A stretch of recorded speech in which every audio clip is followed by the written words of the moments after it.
اور جب وہ موڑ آتا ہے تو گوگل ہم سے کہتا ہے دائیں مڑے. یا رسول اللہ جوتے کی سول اور گھوڑے کی رسی ہم سے باہر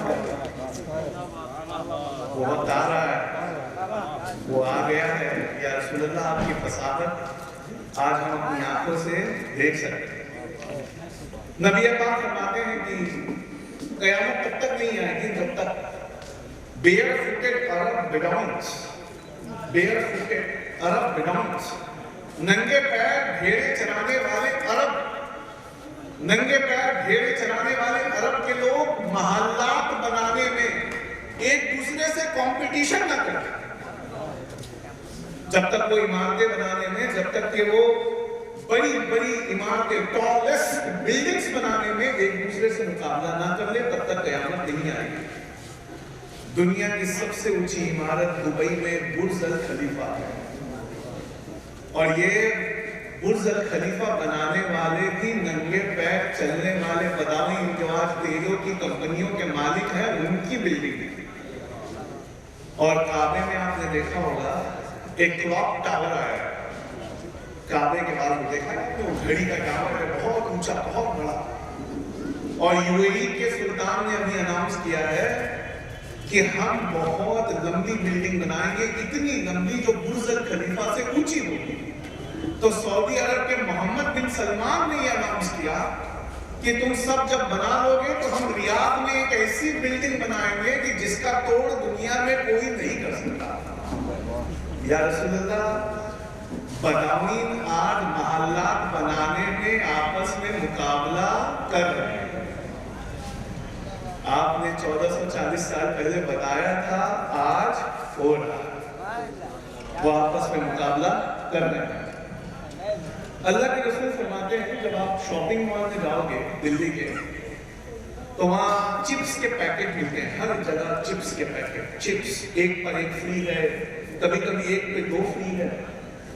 کولڈ ڈرنک جتنی کولڈ ڈرنک آپ پی سکتے ہیں, آپ نہا سکتے ہیں, گاؤں کو نہلا سکتے ہیں, ایک کولڈ ڈرنک پہ 4 کولڈ ڈرنک. اللہ کے رسول کو سنیے, 1440 سال پہلے اس کھانے کے بارے میں بتا کے جا رہے ہیں. کہتے ہیں there will be an abundance of food, but much of it will not have any blessings in it. اللہ کے رسول کہتے ہیں قرب قیامت کھانے کی بھرمار ہوگی, پر وہ کھانا رحمت سے خالی ہوگا. آپ کسی بھی ڈاکٹر سے پوچھ کے دیکھیے, چپس کھانا, کولڈ ڈرنک پینا, اس میں کوئی رحمت نہیں ہے. آقا فرماتے ہیں کھانے کی بھرمار ہوگی قرب قیامت, لیکن اس کھانے میں کوئی رحمت نہیں ہوگی. یہ اس کھانے کی طرف اپنی توجہ دلانا چاہتے تھے جو کھانا آج بازاروں میں بک رہا ہے.